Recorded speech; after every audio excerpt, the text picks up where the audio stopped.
meus amigos, minhas amigas, como é que vocês estão? Sejam bem-vindos a mais um episódio onde estamos estudando o livro que é o Espiritismo. Esse danado de bom aqui, que é um livro que não é muito grande, olha, tá vendo? Ó? É bem fininho, nós vamos concluir o estudo dele com mais brevidade do que os outros, que nos apresenta de maneira resumida. Ele foi escrito pelo próprio Kardec, um pouco depois da publicação do Livro dos Espíritos, e é dividido em 3 capítulos. O primeiro capítulo é um diálogo com um crítico, um cético e um padre, que traz destaque, respostas àqueles que desconhecem os princípios básicos da doutrina. O segundo capítulo expõe partes da ciência prática experimental, que é um resumo do Livro dos Médiuns, e o terceiro capítulo é publicado o resumo do Livro dos Espíritos. E neste momento nós estamos na parte onde a gente está lendo a biografia de Allan Kardec. Para começar a entender melhor do Espiritismo, é legal a gente entender sobre quem foi Allan Kardec. O Kardecinho está aqui, afinal de contas o Espiritismo Cast, aqui se estuda Kardec. Então vamos continuar de onde a gente parou, que Kardec estava falando sobre as suas visitas, porque ele, com toda a dificuldade, ele não ficava só paradinho dentro de casa. Ele realmente andava para ver como é que estava a doutrina e se tinha que fazer alguma coisa para melhorar, para corrigir e tudo mais. Então, no ano de 1861, Allan Kardec fez uma nova viagem espírita a Saint-Mécon e Lyon e verificou que em nossa cidade o espiritismo atingira a maioridade. Então vamos ver este relato aqui. Com efeito, não é mais por centenas, diz ele, que aí se contam os espíritas, como há um ano, é por milhares, ou, para melhor dizer, já se não contam, e pode-se calcular que, seguindo a mesma progressão, dentro de um ano ou dois eles serão mais de 30.000. O espiritismo, aí, tem feito adeptos em todas as classes, mas é sobretudo na classe operária que se tem propagado com maior rapidez, e isso não é de admirar, sendo essa classe a que mais sofre. Volta-se para o lado que lhe oferece maior consolação. Se aqueles que clamam contra o espiritismo lhe oferecessem outro tanto, essa classe se voltaria para eles, mas, ao contrário, querem tirar-lhe exatamente aquilo que a ajuda a carregar o seu fardo de miséria. E isto tem sido o meio mais seguro de perderem as suas simpatias e fazê-la engrossar as nossas fileiras. O que vimos com os nossos próprios olhos é de tal modo característico e encerra ensino tão grande, que acreditamos dever consagrar aos operários a maior parte do nosso relatório. No ano passado, só havia um único centro de reunião, o dos Broteux, dirigido por Dijonx, chefe de oficina, e sua mulher. Depois, formaram-se outros em diferentes pontos da cidade, em Guillotière, em Perrache, em Croix-Rousse, em Vaise, em Seine, Just etc., sem contar grande número de reuniões particulares. Então, havia apenas 2 ou 3 médiuns neófitos. Hoje os há em todos os grupos e muitos são de primeira ordem. Em um só grupo vimos 5 escreverem simultaneamente. Vimos, igualmente, um rapaz muito bom médium vidente, no qual podemos verificar essa faculdade desenvolvida no mais alto grau. Sem dúvida, muito é para desejar que se multipliquem os adeptos, mas o que mais vale ainda do que o número é a qualidade.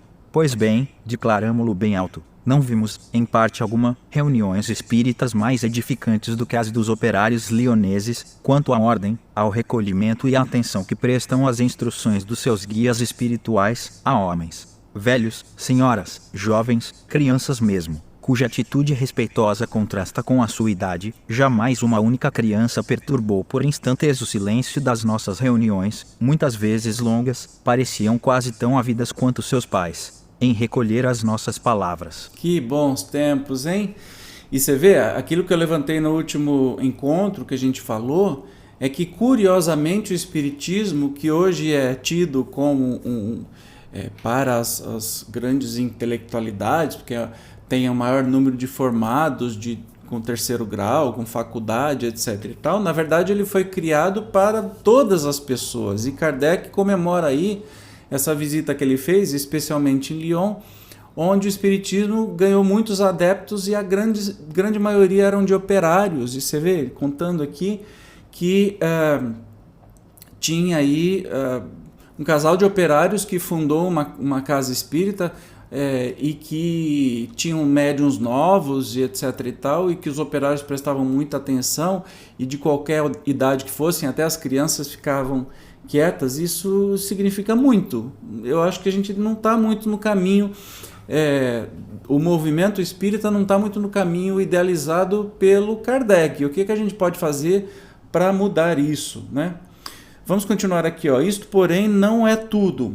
O número das metamorfoses morais é, entre os operários, quase tão grande quanto o dos adeptos. Hábitos viciosos reformados, paixões acalmadas, ódios apaziguados, lares tornados tranquilos, e, em uma palavra, as mais legítimas virtudes cristãs desenvolvidas, isso pela confiança de agora em diante inabalável que lhes dão as comunicações espíritas, no futuro em que não acreditavam. É uma felicidade para eles assistirem a essas instruções, de que saem reconfortados contra a adversidade. Muitos chegam a galgar mais de uma légua, sob qualquer tempo, inverno ou verão, tudo arrostando para não faltarem uma sessão. É que neles não há fé vulgar, mas baseada sobre uma convicção profunda, raciocinada e não cega. Por ocasião dessa viagem, um banquete novamente reuniu sob a presidência de Allan Kardec os membros da grande família espírita Lyonissá. No dia 19 de setembro de 1860 os convivas eram apenas uns 30, a 19 de setembro de 1861 o número era de 160, representando os diferentes grupos, que se consideram todos como membros de uma grande família, entre os quais não existe sombra de ciúme e de rivalidade. O que diz o mestre, temos, de passagem, grande satisfação em registrar. A maioria dos assistentes era composta de operários e toda a gente notou a perfeita ordem que não cessou de reinar um só instante. É que os verdadeiros espíritas põem sua satisfação nas alegrias do coração e não nos prazeres ruidosos. Olha que interessante, ele está aí nos dizendo, né, um ano depois da visita, o quanto que cresceu, né, a doutrina, os adeptos, e como todo mundo se considerava uma grande família, não importando de que classe social fosse. Isso é extremamente progressista, isso é Jesus puro na veia, né? É exatamente isso que a gente precisa, que o movimento espírita volte a ser, não se colocar castas, né, os espíritas mais intelectualizados, os menos intelectuais. Não, o espiritismo é para todo mundo, e que todo mundo se reconheça como uma grande família. Isso é lindo demais, gente. A 14 de outubro do mesmo ano encontramos Allan Kardec em Bordeaux, onde, como em todas as cidades por que passava, semeava a boa nova e fazia germinar a fé no futuro. Além das viagens e dos trabalhos de Allan Kardec, esse ano de 1861 permanecerá memorável nos anais do Espiritismo por um fato de tal modo monstruoso que quase parece incrível. Refiro-me ao auto de fé levado a efeito em Barcelona, e em que foram queimadas pela fogueira dos inquisidores 300 obras espíritas. O Sr. Maurício Lachatre estava nessa época estabelecido como livreiro, em Barcelona, em relações e em comunhão de ideias com Allan Kardec. Assim, pediu a este que lhe enviasse certo número de obras espíritas, para as expor à venda e fazer propaganda da nova filosofia. Eu me divirto com esse leitor que, danado, ele não acerta o nome, ele fala Allan Kardec em vez de falar Allan Kardec, mas ele falou Bordeaux. Ele leu. Aí eles falam espíritas.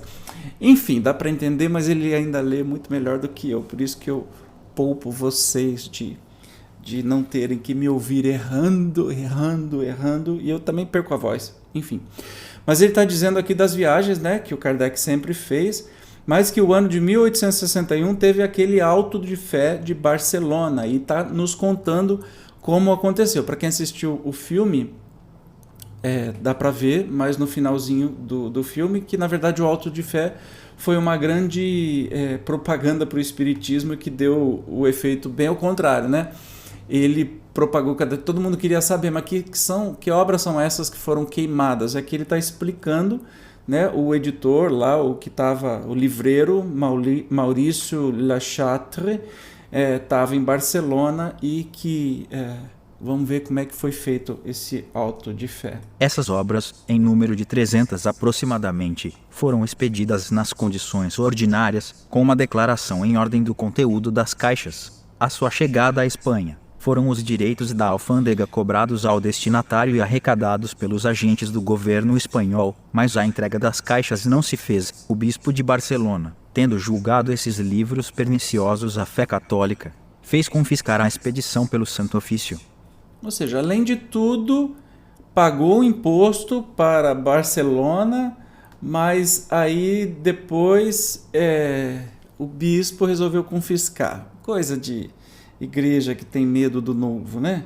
Igreja conservadora. Uma vez que não queriam entregar essas obras ao destinatário, Allan Kardec reclamou a sua devolução, mas a sua reclamação foi de nulo efeito, e o bispo de Barcelona, erigindo-se em policiador da França, fundamentou a sua recusa com a seguinte resposta: a Igreja Católica é universal, e sendo esses livros contrários à fé católica, o governo não pode consentir que eles passem a perverter a moral e a religião de outros países. E não somente esses livros não foram restituídos, mas também os direitos aduaneiros ficaram em poder do fisco espanhol. Allan Kardec poderia promover uma ação diplomática e obrigar o governo espanhol a efetuar o retorno das obras. Os espíritos, porém, o dissuadiram disso, dizendo que era preferível para a propaganda do espiritismo deixar essa ignomínia seguir o seu curso. Renovando os fastos e as fogueiras da Idade Média, o bispo de Barcelona fez queimar em praça pública, pela mão do carrasco, as obras incriminadas. Olha que curioso, né? Que curioso. Foi o último ato da Inquisição da Igreja Católica, que se achava dona do poder e que estava resguardando a Espanha. Vocês perceberam o perigo que é ter um país não laico, né?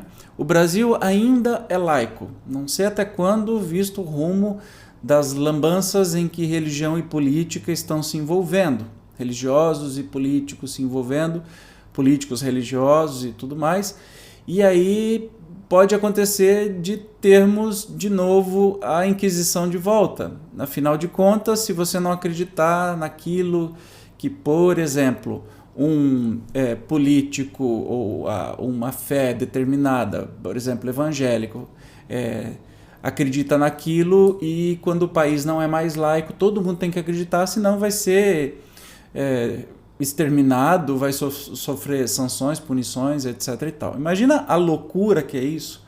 Enquanto formos um país laico, cada um acredita naquilo que bem deseja, maravilha. Mas países controlados pela religião sempre são extremamente violentos, extremamente injustos e fazem tudo aquilo o que a própria palavra religião, que significa religar, não faz mais. Ele vai desligar as pessoas de qualquer contato com Deus, afinal de contas, eles se colocam como os representantes de Deus aqui na Terra. Lembrando para você, espiritismo não é religião. Não é religião. Eu já falei isso em inúmeros outros lugares, tá? Então procure aqui, tem no canal muitos vídeos sobre isso. Espiritismo não é religião. Tá claro isso? Tem aquele papel de religião no sentido de que a gente está falando de Deus, de moral, etc. e tal, da espiritualidade, mas não tem nada a ver com religião. Não sei de onde tiraram essa coisa, já perguntei para um monte de gente, porque o espiritismo é tríplice, é uma filosofia, é uma ciência, é uma religião. Não é uma religião. Não é uma religião. Não segundo Kardec, só se for um outro espiritismo de outras pessoas que falaram coisas, mas ele não é uma religião. Ok? Mas não vou ficar discutindo isso aqui, porque não é o fato aí. Vamos continuar a nossa leitura de hoje. Uma vez que não queriam entregar essas obras ao destinatário, Allan Kardec reclamou a sua devolução, mas a sua reclamação foi de nulo efeito, e o bispo de Barcelona... Eu fiz besteira aqui. Pronto, ele parou de falar. Vamos continuar. Eu me empolguei de falar desse negócio de espiritismo não é religião e acabei me perdendo, mas aguenta aí que vai... Agora sim... Eis aqui a título de documento histórico, processo verbal dessa infâmia clerical. Olha só, isso aqui é o que fizeram lá o povo da Espanha, na Igreja da Espanha. Aos 9 dias de outubro de 61, às 10h30 da manhã, na esplanada da cidade de Barcelona, no lugar em que são executados os criminosos Condenados à pena última, por ordem do bispo dessa cidade, foram queimados 300 volumes e brochuras sobre o espiritismo. Então, lá queimou Revista Espírita, Revista Espiritualista de outro diretor, Livro dos Espíritos, dos Médiuns, O que é Espiritismo, ou seja, este livro, presta atenção, esse livro foi queimado no Auto de Fé de Barcelona. Ah, meu pai. Fragmento de sonata, ditado pelo Espírito Mozart, mas nem Mozart sobrou, gente, coitado. Carta de um católico sobre o Espiritismo, a história de Joana d'Arc, por ela mesma ditada, a realidade dos espíritos demonstrada pela escrita direta. Assinaram o auto de fé. Um padre revestido de hábitos sacerdotais, trazendo em uma das mãos a cruz e na outra uma tocha, tudo igual, né? Tudo Jesus e fogo. Um tabelião encarregado de redigir o processo verbal do auto de fé. Escrevendo tabelião, empregado superior da administração das alfândegas. 3 moços da alfândega encarregados de alimentar o fogo. Um agente da alfândega, representando o proprietário das obras condenadas pelo bispo. Uma multidão incalculável aglomerava-se nos passeios e cobria a esplanada em que ardia a fogueira.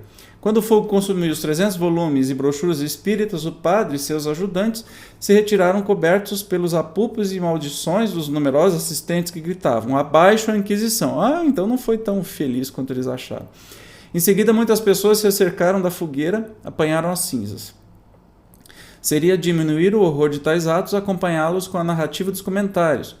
Constatemos somente que, ao clarão dessa fogueira, o Espiritismo tomou um incremento inesperado em toda a Espanha e, como haviam os espíritos previstos, conquistou aí um número incalculável de adeptos. Só podemos, pois, como fez o Allan Kardec, alegrar-nos com o grande reclamo deste ato odioso, operou em favor do Espiritismo. A propósito, porém, da propaganda que nós mesmos devemos fazer da nossa filosofia, nunca deveremos esquecer estes conselhos do mestre. Olha que interessante, esse auto de fé foi feito para queimar. Você viu? Um monte de absurdo, né? Eu já li para você um monte de gente, uma pataquada, uma palhaçada, que a igreja nem tinha o poder de fazer isso na época, mas fez. De algum modo, mas fez. Hoje em dia a gente vê tanto absurdo acontecendo aqui no Brasil, a gente sabe que de vez em quando escapa uma besteira aí.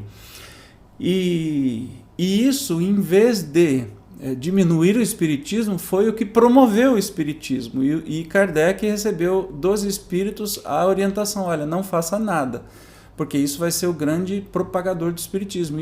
O espiritismo foi mais conhecido mundialmente, especialmente na Espanha, por causa desse tal infame auto de fé, essa palhaçada que fizeram. Mas vamos ouvir o próprio Kardec aqui, ó.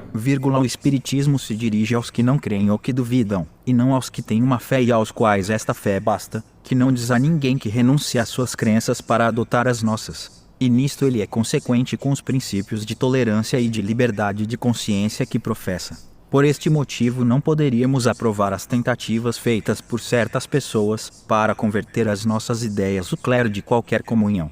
Repetiremos, pois, a todos os espíritas: acolhei prontamente os homens de boa vontade, dai luz aos que a buscam, pois não tereis êxito com os que julgam possuí-la. Não violenteis a fé de ninguém, nem a do clero, nem a dos laicos, já que vinde semear em campo árido. Ponde a luz em evidência, a fim de que a vejam os que quiserem ver, mostrai os frutos da árvore e dai a comer aos que têm fome, e não aos que se dizem fartos. Entendeu por que o espiritismo não faz proselitismo religioso? Pelo menos não deveria fazer. Ou seja, as pessoas como eu, por exemplo, busquei o espiritismo, as pessoas que têm que querer buscar o espiritismo. Você não vai ver espírita, ou não deveria ver espírita nenhum convencendo pessoas de outra religião a se tornar espírita. Isso não existe. O próprio Kardec aconselha que não seja feito, porque o espiritismo não está aí para violentar a fé de ninguém, ele é para quem quer aceitar, para quem quer entender, e não... se a pessoa está com a sua fé e acha que isso é o bastante, está tudo certo. Por que a igreja teve tanto medo do espiritismo se o espiritismo não estava... claro, falando tudo ao contrário do que a igreja falava, mas não estava... tirando os seus fiéis, não ia lá tentar converter os seus fiéis, como fez o protestantismo, por exemplo, já que foi uma cisão, e que até hoje a gente vê essa guerra absurda entre as igrejas, especialmente as neopentecostais, uma querendo puxar o fiel da outra. O espiritismo nunca fez isso e nunca deverá fazer, segundo o próprio Kardec, né? Estes conselhos, como todos os de Kardec, são claros, simples e práticos.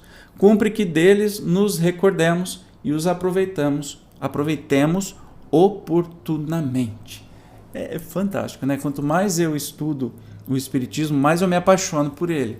Assim, por tudo que ele representa e por todas as razões e pela moral e pelo cuidado e pela qualidade e pelo respeito, acima de tudo pelo respeito que tem por todas as pessoas.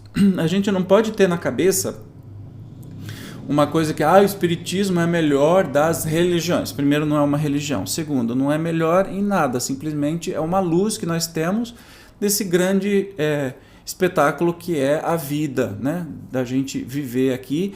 E é uma luz para a gente entender como é que as coisas funcionam aqui e depois daqui.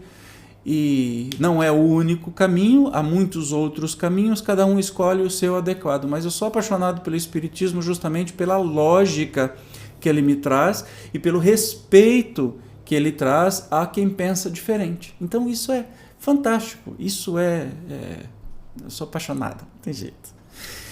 E hoje foi um pouco mais rápido, mas nós vamos continuar vendo aí sobre a biografia de Allan Kardec no próximo encontro. Se você não for inscrito ainda, que coisa feia, hein? Se inscreva agora. É que eu vejo, sabe por que eu pergunto, eu peço tanto para as pessoas se inscreverem? É porque eu vejo que a grande maioria, acho que 70%, 80% de quem assiste aos vídeos não são inscritos no canal.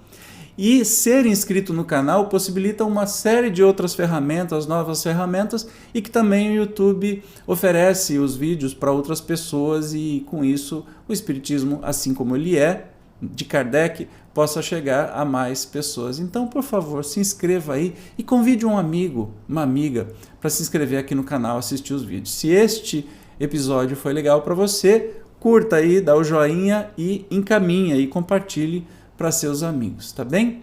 E se puder um pouquinho mais, clique no botão Seja Membro, é uma contribuição mensal muito pequenininha que não vai fazer falta para você, mas que vai fazer toda a diferença para nós. Obrigado mais uma vez, nos encontramos então no próximo episódio de O que é o Espiritismo. Tchau, até lá!